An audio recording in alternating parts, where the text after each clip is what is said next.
The rain came down in sheets across the small town of Riverside on a cold November evening, and Jack Morrison pulled his jacket tighter as he hurried through the empty parking lot behind the old community center, where he worked as a maintenance supervisor.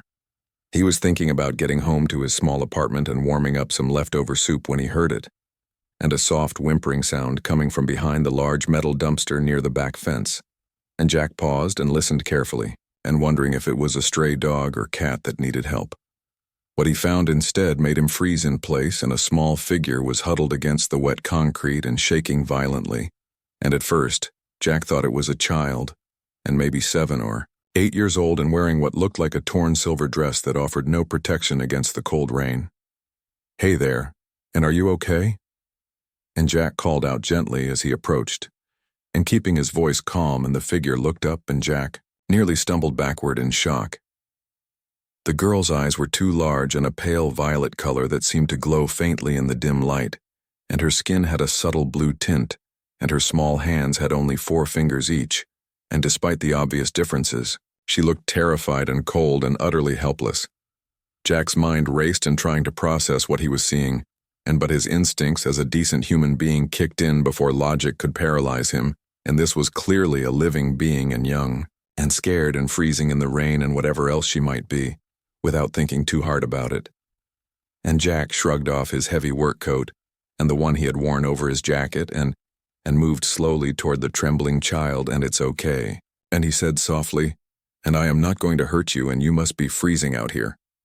The alien girl watched him with wide, frightened eyes but did not run as Jack carefully draped the large coat around her small shoulders, and she was indeed tiny, and probably only 4 feet tall, and the coat swallowed her completely, and Jack crouched down to her level, and trying to appear as non-threatening as possible. "Can you understand me?" and Jack asked, and the girl stared at him for a long moment, and then gave a small hesitant nod, and her whole body was still shaking, and though whether from cold or fear Jack could not tell, "Do you have somewhere to go, and parents or family nearby?" And Jack continued, and the girl's eyes suddenly filled with tears and an unmistakably human expression of distress, and she shook her head, and Jack felt his heart clench. "All right, and listen. And you cannot stay out here." And Jack said firmly, "And it's too cold and too dangerous. And my apartment is not far, and you can warm up there, and we will figure out what to do next, and okay?" The girl hesitated, and clearly weighing her fear of him against her desperate situation, and finally she nodded again, and Jack stood carefully and holding out his hand, and after a moment the alien child placed her small 4-fingered hand in his. Jack led her through the rainy streets and keeping to the shadows and trying not to think about how crazy this situation was, and he was harboring an actual alien being in his coat and taking her to his home, and if anyone saw them there would be questions he definitely could not answer. His apartment was on the ground floor of an old building and mercifully empty of neighbors at this hour, and Jack unlocked the door quickly and ushered the girl inside, and she stood dripping on his worn carpet and still wrapped in his enormous coat, and looking around the small space with those strange, luminous eyes. "Let me get you some dry clothes," and Jack said, and moving to his bedroom, and he returned with his smallest t-shirt and some sweatpants with a drawstring, and they would be far too big, but better than that wet silver dress, and the bathroom is right there. And you can change. And okay. The girl took the clothes, with a grateful look, and disappeared into the bathroom, and Jack stood in his kitchen, and breathing hard and trying to calm his racing thoughts, and what was he doing, and this was insane. But he could not just leave a child out in the cold rain, an alien or not. When she emerged, and the girl looked almost comical in his oversized clothes, and the pants were rolled up several times, and the shirt hung past her knees like a dress, but she was no longer shaking, and her large eyes seemed less frightened now and more curious. Jack made hot chocolate, and he had no idea if aliens could drink it, but it seemed like the universal comfort drink, and to his relief the girl accepted the mug carefully and sipped it, and a small smile appearing on her unusual features. "What is your name?" and Jack asked gently, and sitting across from her at his small kitchen table. The girl made a sound that Jack could not hope to pronounce, and something with clicks and musical tones, and then she paused and seemed to think hard. "And you may call me Luna, and she said softly in slightly accented but clear English. Luna and Jack smiled. And that is a pretty name. And I am Jack, and are you hurt anywhere? And do you need medical help? Luna shook her head, and I am not injured and just cold and frightened, and I became separated from my mother. And she explained, and her voice small, and we were on a diplomatic mission and visiting your world. And there was an incident and an attack by those who do not want peace between our peoples, and I ran and got lost. Jack felt his stomach drop, and your mother must be terrified, and we should contact someone and the authorities or no. And Luna said quickly, and her eyes wide with fear again, and please, and not yet, and I do not know who can be trusted, and the attack came from within and from those who were supposed to protect us. And my mother is powerful, and she will be searching for me. And but if the wrong people find me first. She trailed off and looking, so young and vulnerable that Jack felt a fierce protective instinct rise in him, and all right. And he said, and you can stay here tonight and we will figure this out in the morning, and you are safe here, and I promise. Luna's eyes filled with tears, again, and thank you, and she whispered, and you are very kind, and most humans I have met in secret meetings were kind too. And but I was told some would fear us and hurt us if they knew we were here. Jack felt a wave of anger at whoever had frightened this child, and not while I am around, and he said firmly.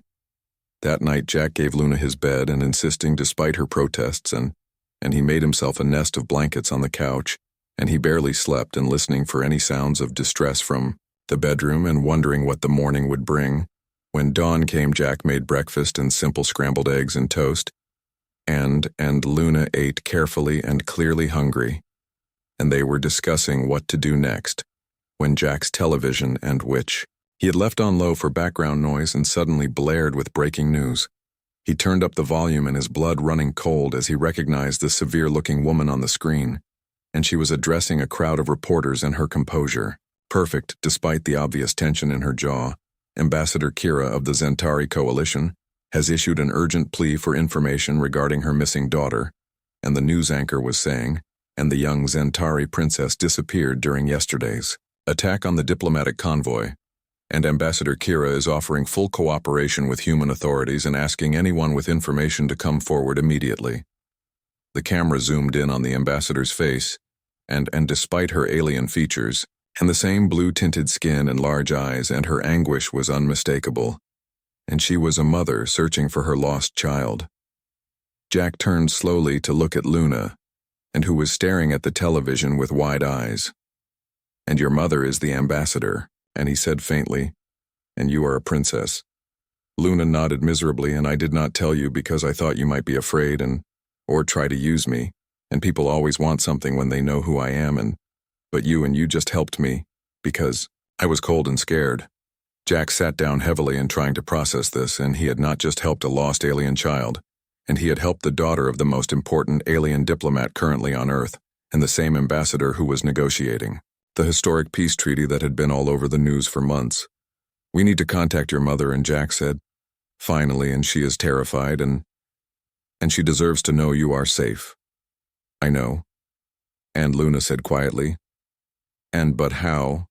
And if we call the authorities, the conspirators might intercept, and they tried to kill my mother, and they will try again if they know where I am. Jack thought hard, and then pulled out his phone. And I have an idea. And he said, and my friend Katie works at City Hall, and she handles community outreach, and if anyone would know how to reach the legitimate diplomatic channels directly, without going through normal police procedures, it would be her. An hour later, Jack and Luna were sitting in a small private office at City Hall, and Katie had asked no questions when Jack called, and saying only that he needed help urgently. And within minutes of hearing their story, she had made a series of secure phone calls. The door opened, and Ambassador Kira swept in, and her diplomatic composure cracking the moment she saw Luna, and Luna cried out, and Mama, and ran into her mother's arms. The ambassador held her daughter tightly and murmuring words in their musical language, and tears streaming down her face, and Jack stood awkwardly to the side, and feeling suddenly very aware of how small his role had been. Ambassador Kira finally looked up at him, and her large eyes intense. And you protected my daughter, and she said, and her voice thick with emotion, And when she was lost and afraid and you showed her kindness without knowing who she was or what it might gain you. I could not just leave a kid out in the rain, and Jack said simply, and Ailey,